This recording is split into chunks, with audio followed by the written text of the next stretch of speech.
یا ایھا الکافرون لا اعبد ما تعبدون ولا انتم عابدون ما اعبد ولا انا عابد ما عبدتم ولا انتم عابدون ما اعبد لکم دینکم ولی دین. یہ سورہ کافرون مکیہ ہے، مکہ معظمہ میں نازل ہوئی. اس سورت کے اندر وہ باتیں ہیں کہ جن کے متعلق آج عموماً آدمی لوگ آپس میں باتیں کرتے ہیں. کافروں کے اور قریش کے سردار بعض حضور کی خدمت میں حاضر ہو کر انہوں نے عرض کیا کہ اے محمد الرسول اللہ صلی اللہ تعالی علیہ وسلم، ہم دونوں آپس میں مل کر کمپرومائز کر لیں، آپس میں کچھ باتیں آپ ہماری مان لیں اور کچھ ہم آپ کی مان لیں. جیسے آج کل کی دنیا میں لوگ کہتے ہیں جی سب سے مل جل کر رہنا چاہیے، سب کا خیال رکھنا چاہیے، مل جل کر رہنا چاہیے. تو سب سے مل جل کر رہنے والی بات اگر اسلام کے خلاف نہ ہو تب تو ٹھیک ہے، لیکن اسلام کا خلاف کر کے اور سب سے مل جل کر رہنا تو یہ تو میرے دوستو بالکل حماقت ہے. مکے کے بعض کافروں نے کہا کہ اے محمد الرسول اللہ صلی اللہ علیہ وسلم، ایک سال آپ ہمارے بتوں کی پوجا کریں اور ایک سال ہم آپ کے رب کی عبادت کریں.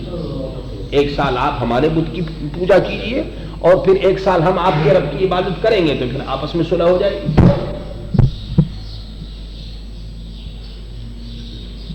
جس طرح سے آج کل یہ جہالت ہے، بعض لوگ چرچ میں بھی جاتے ہیں یہ دکھانے کے لیے کہ جی ہم سب سے ہمارا ٹھیک ہے.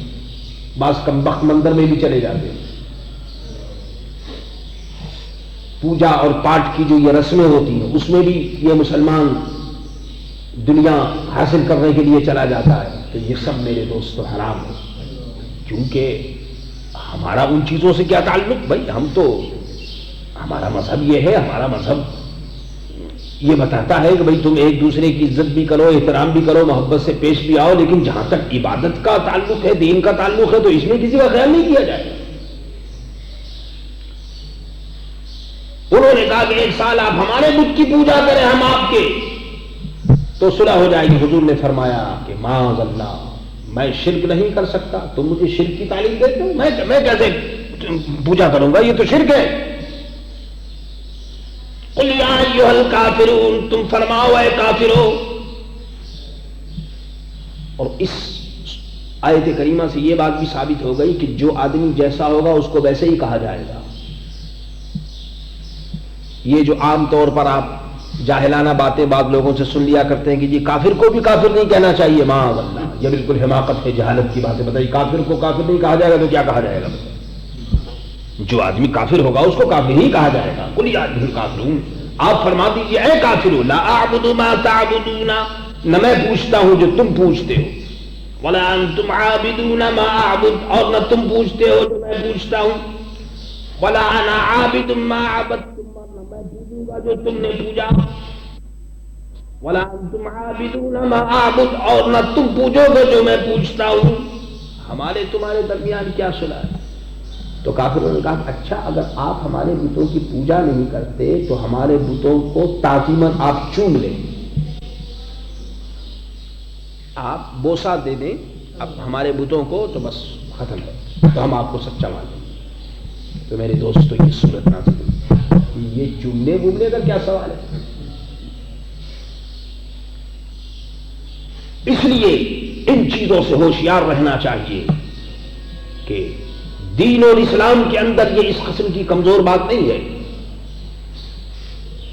ان لوگوں کو سوچنا چاہیے کہ جو لوگ عام طور پر بتوں کے سامنے ہاتھ جوڑتے ہیں اور اس طرح سے ہاتھ کرتے ہیں، یہ سب حرام کی بات ہے، یہ سب بالکل ناجائز ہے. کیونکہ ہمارا دین جو ہے وہ ایک خدا کو ماننے والا ہے، اس کے علاوہ ہم کسی کو میرے دوست خدا نہیں مانتے. اور باقی رہا کہ یہ پتھر کے بنے ہوئے، یہ تو انسانوں کے ہاتھوں کے بنے ہوئے ہیں، اس کا تعلق خدائی سے کیا ہو سکتا ہے؟ معاذ اللہ. لکم دینکم ولی دین، تمہیں تمہارا دین اور مجھے میرا دین.